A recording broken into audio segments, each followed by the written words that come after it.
Она што го најави во интервју за МИА председателот на македонското собрание Талат Џафери, денес го потврди и во своето обраќање по повод 100 дена од седнувањето во спикерската фотелја. Избори ќе се распишат на 6 август, а ќе се одржат на 15 октомври. Во меѓувреме, ДИК веќе го објави јавниот повик за проверка на податоците во избирачкиот список со коим се овозможува на сите граѓани да побараат измена, дополнување или бришење на податоците во истиот.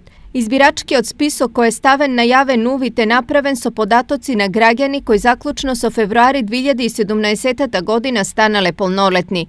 На последната седница ДИК дискутираше и за клучните работи поврзани со изборите од типот на правилник за начинот и постапка за решавање на приговорите, упатство за поднесување прием и потврдување на кандидатите и слично.